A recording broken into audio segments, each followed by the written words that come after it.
Hey, good morning, all. Welcome and aloha. Welcome to Just Talking 24, number 14. It's can't believe it's been 14. Well, actually 15, correction, because we have a special edition. 15 episodes. And I'm kind of ashamed about this, getting to this topic. Um, it's a topic that is very dear and very, even though I say it, you got to do it, right? And I haven't done it, and I should do it. And that is talking about God. God is very important to me.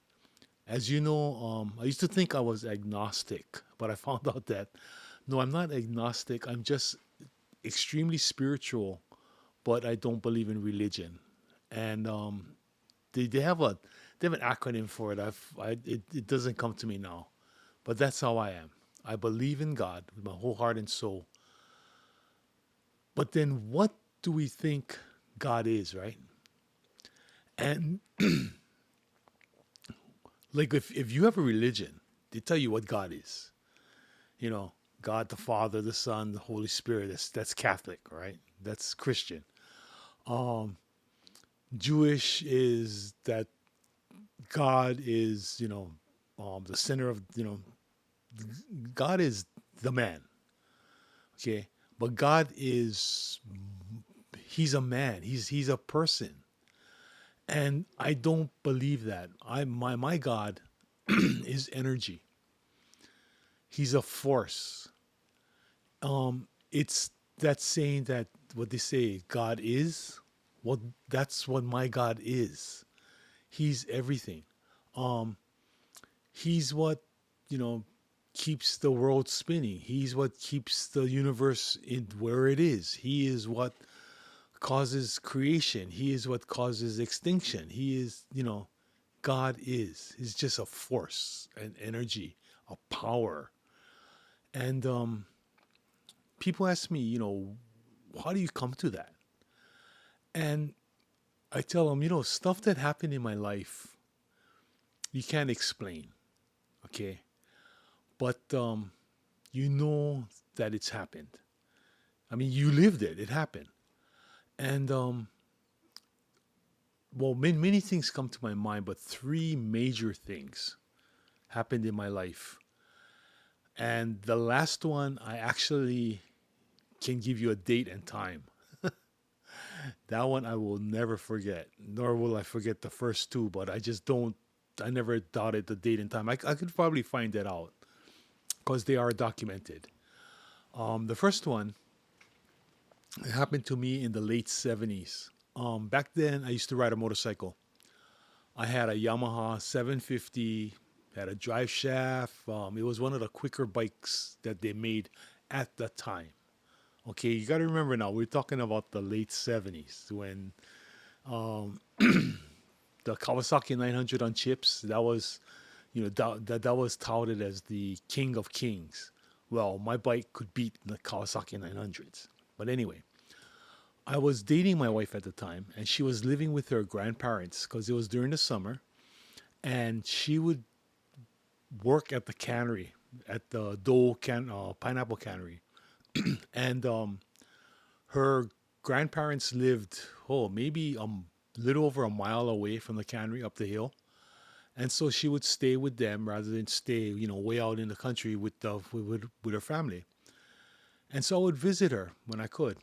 So I was on the freeway going over to visit her, and this MG midget. If you guys know what that is? It was a white MG midget, white convertible with black top. He cut me off on the freeway, and I hit my horn, and I yelled at him, which is kind of stupid because I'm wearing a Bell full coverage, you know, um, helmet, and he can't hear me, but I'm just yelling anyway. And he did the one unforgivable thing. Back then, I was pretty mellow, but one thing would kick me off, and I don't know why. My red flag was, oops, excuse me, this, the finger.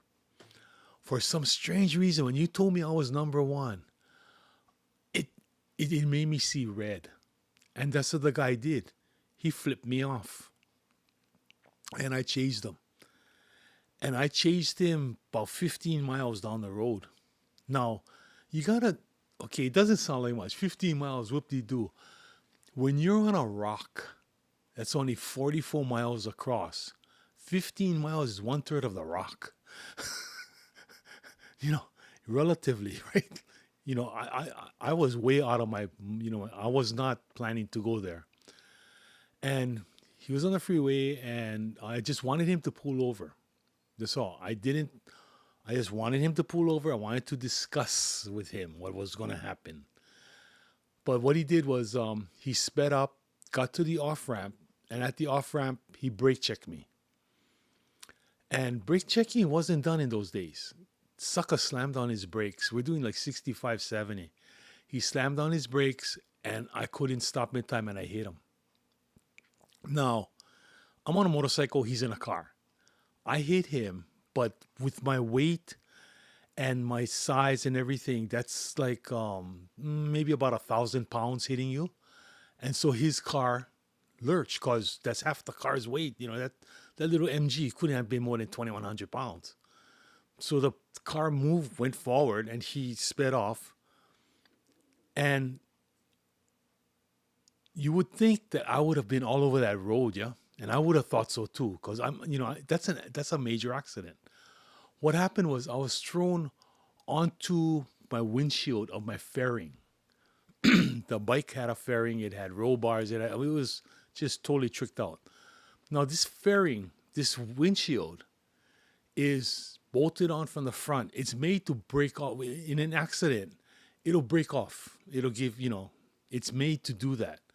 Well, it didn't. It caught this 6'3", 395-pound guy and did not break. And all I remember was I was looking down, and I was watching my front fender. My bike was rolling straight.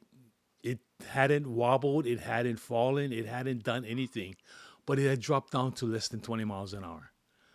I was in fifth gear. It went to neutral. The motor shut off. I hit the kill switch. I don't know how I hit that kill switch, but the kill switch was hit. I fell back on the gas tank, slid back onto the seat, hit the gas. Nothing happened. I looked down. I saw the kill switch. I put the kill switch to run. My green light came on saying that I was in neutral. Pressed the start. The thing started up, shift to second gear, and I continued to chase. What happened was I chased the guy all the way to his apartment building. And he was the manager for the apartment building. I didn't know that. And this apartment building is made out of hollow tile. And his doorway was steel framed, metal fire door. Let me give you a hint. When you get a door like that with deadbolts on top, you're not kicking it in. Even with the ram, it's going to be hard to go in, but the ram can at least bend the door. Yeah, my tiny little arms at that time, they were pretty formidable. I couldn't get into. I tried. I kicked the door. I smashed the door with my shoulder, and I was yelling at him, "Come out! Come out! Come out!"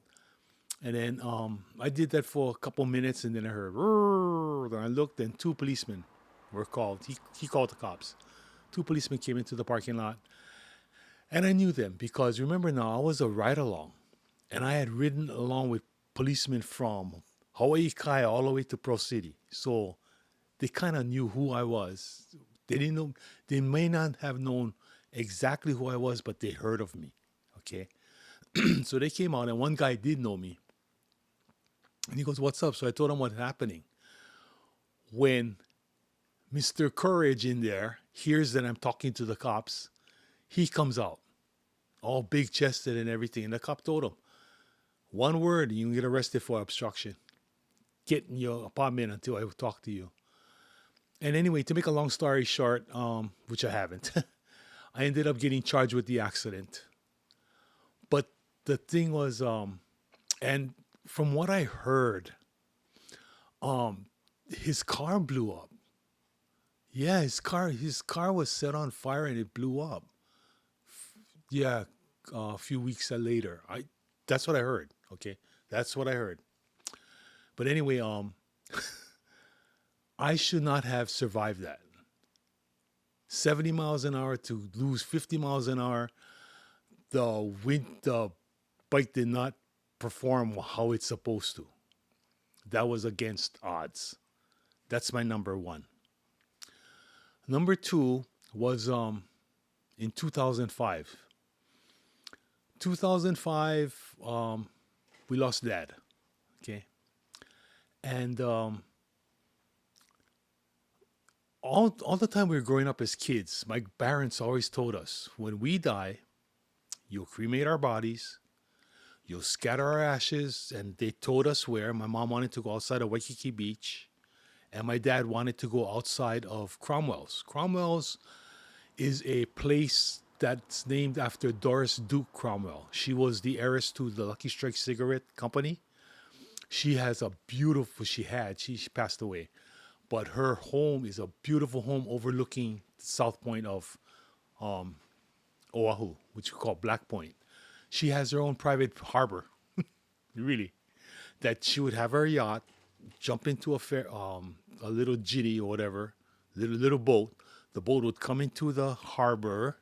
She could get off. Okay, this harbor, it's all made out of lava rock. It's beautiful. It is beautiful. We used to go swimming over there until the kids got stupid, and like my cousin broke his neck there. He was put into a 1 week before graduation. They were out there drinking and smoking, and he got stupid, hit his head, broke his neck, and he ended up in a wheelchair. But yeah, there were accidents over there. But the kids just got too stupid, so they fenced the whole place off. You can't get in there anymore. Well, not supposed to anyway. But the way to get to Cromwell's is you go down this road and you go down some steps and you turn left, and then you follow there's a path. Well, not a path. There's a walkway, and you go around, and then you're at Cromwell's. Well, when you come down that road, that's what we call Black Point, and that was where my family would go to the beach. That was our beach spot. I learned how to swim there. I was taught how to swim. I learned how to go diving, how to look for different seaweeds. I mean, it's a very, very special spot to me.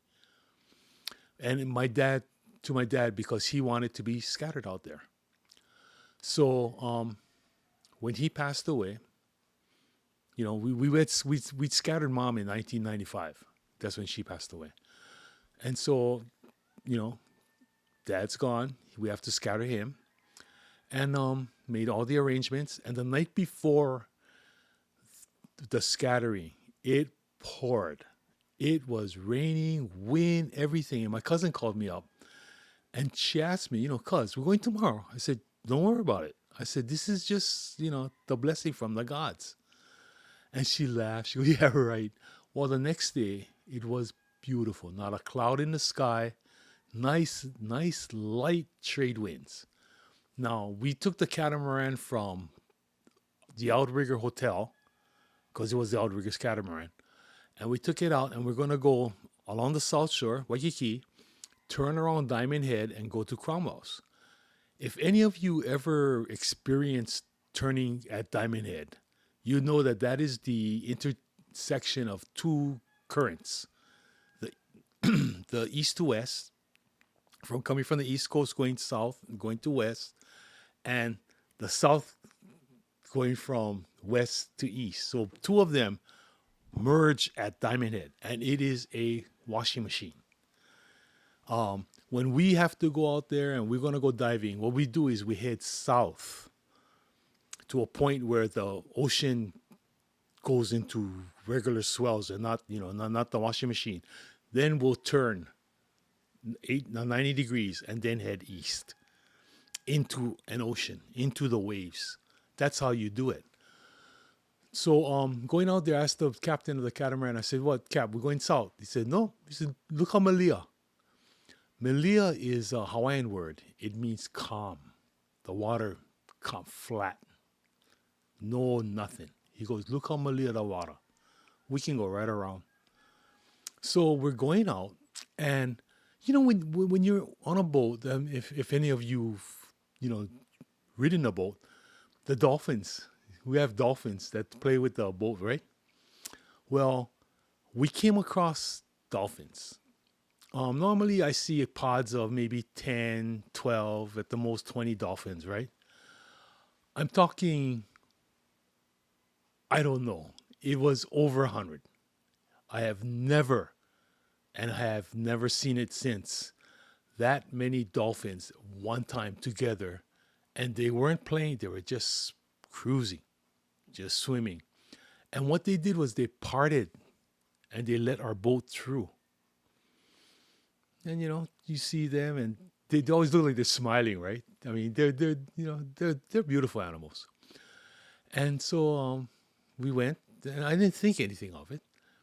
And we made the turn Diamond Head, no problem. I mean, my cousin is usually will be puking. She'll be throwing up. She gets very um, seasick. No problem. She took a Dramamine, but she goes, "No, this is nice. It's smoother than a car," and it was smooth. And we went out to outside of Cromwell's. Didn't even have to anchor. That's all. We were at the cusp of the tide, where the low tide and high tide, the cusp right at the top. We were there, so there was no water movement. So the captain did not have to throw anchor. But what he did do was he turned the back end of the boat toward the shore so that we could do the ashes scattering. And he just turned off the boat, and the boat just stayed there. And so we spoke our words and we said our prayers.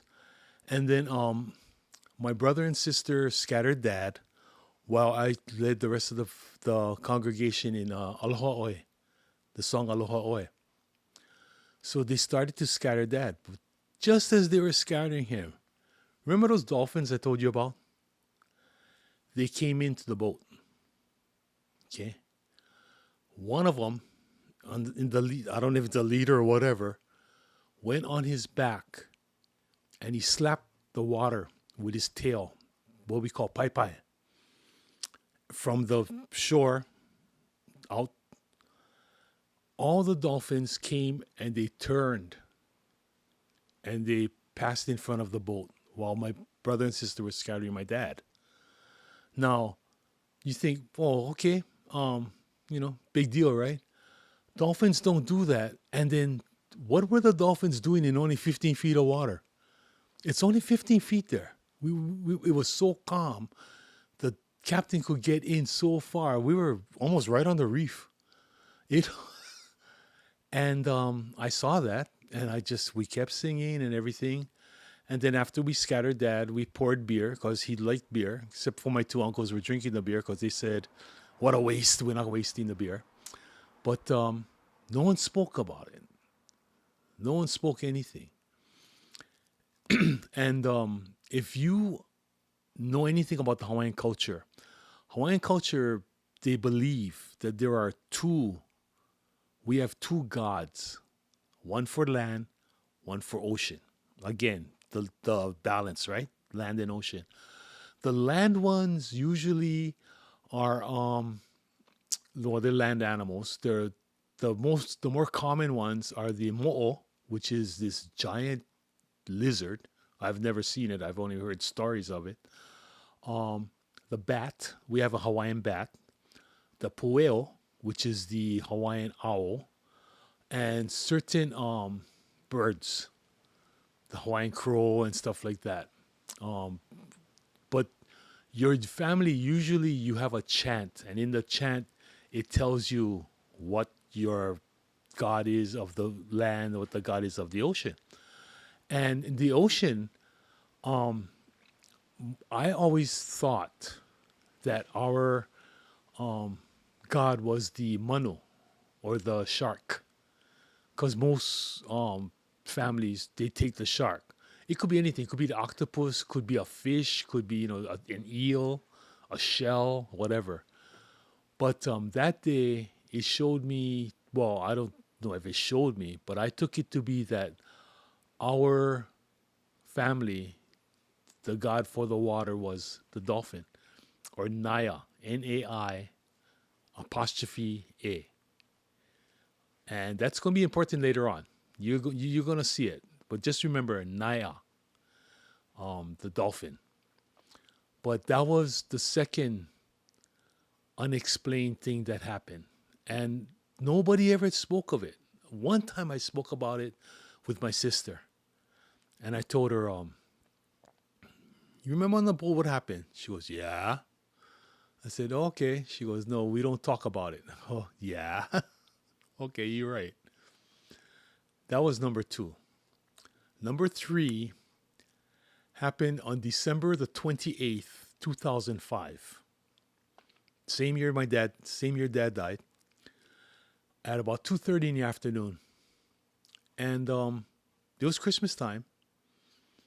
And the holidays always, if any of you lost a loved one, holidays are a rough time because that's when you really hurt. You really hurt. And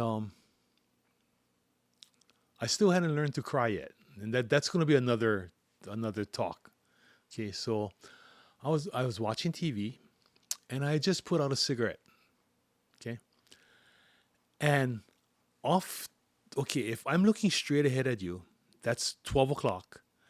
At about 2 o'clock, slightly raised above me, I physically heard, this wasn't in my mind, I heard a male's voice. And that voice said 2 words. That's all. Very clear. Enough already. And not enough, just enough already.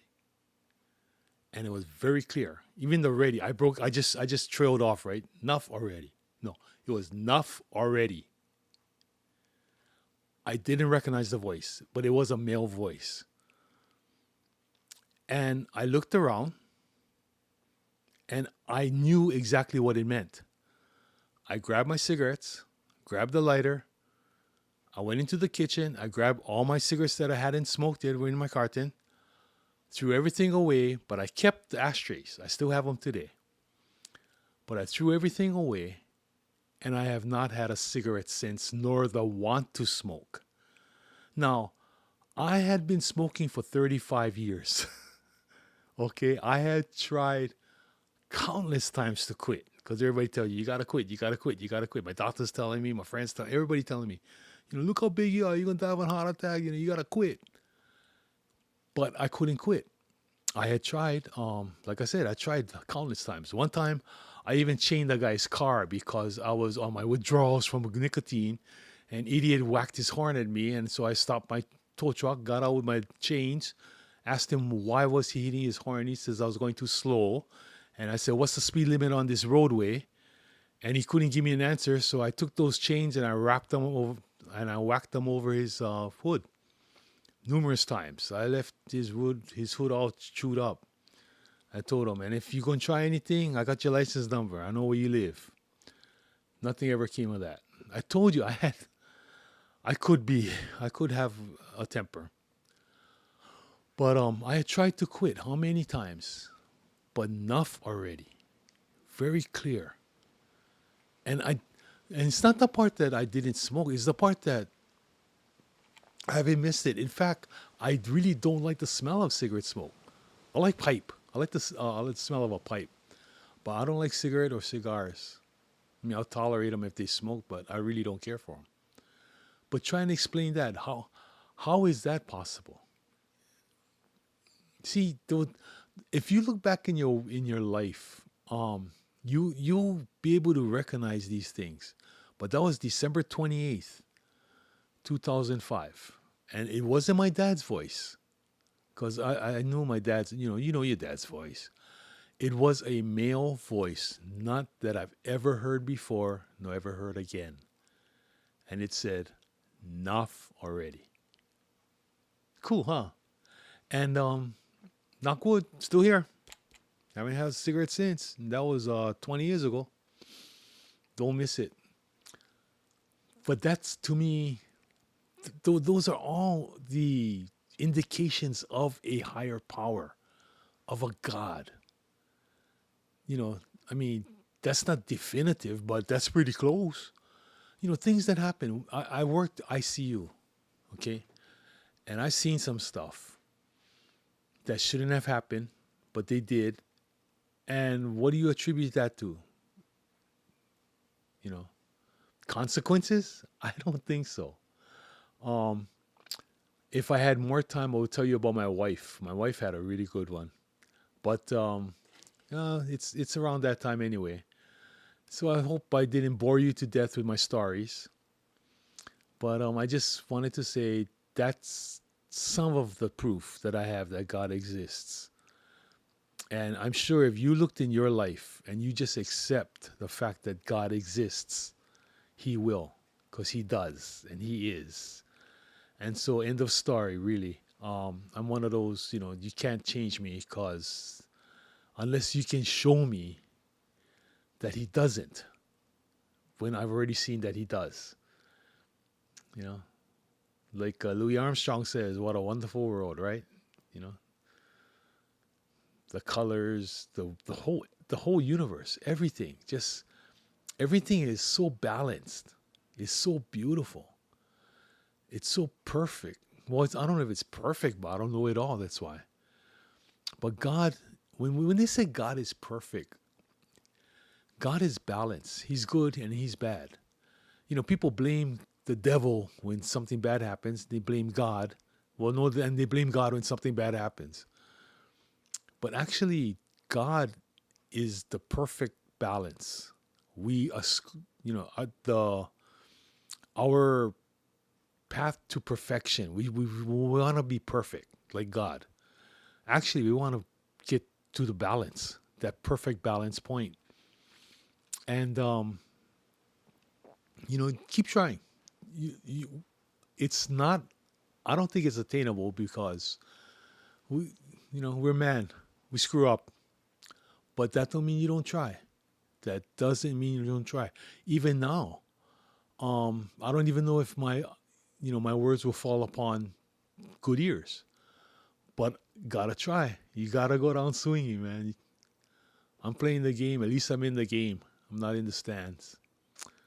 But I just wanted to say thank you to all, and just treat everybody nice, okay? Like God only gave us two rules. Number one, I exist, I am, and number two, just treat everybody like how you want to be treated. You cannot get more simple than that, you know. Duh. But people have trouble with that. We don't treat others like we want to be treated. And I do. Even if it's not reciprocated, I put it out there. I was in the doctor's office the other day with my wife in her cardiologist's office. And I had this lady rolling. She goes, "You're so funny." I said, think about it. The stuff that I'm telling you is all true, right? And she goes, "Yeah." I said, "So why is it funny?"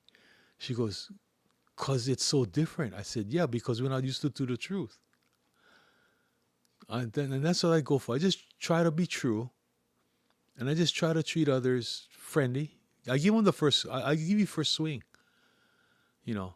And you want to take a swing at me, go for it. I can take it. Even if I can't take it, well, I could take it. But I just want to tell all of you, love each other, okay? Be nice to each other. Smile a little. Live with aloha. And with that, ahui ho, malama pono, and from my heart to yours, aloha. Bye-bye. Have a great, great week. Oh, and by the way, happy St. Patrick's Day.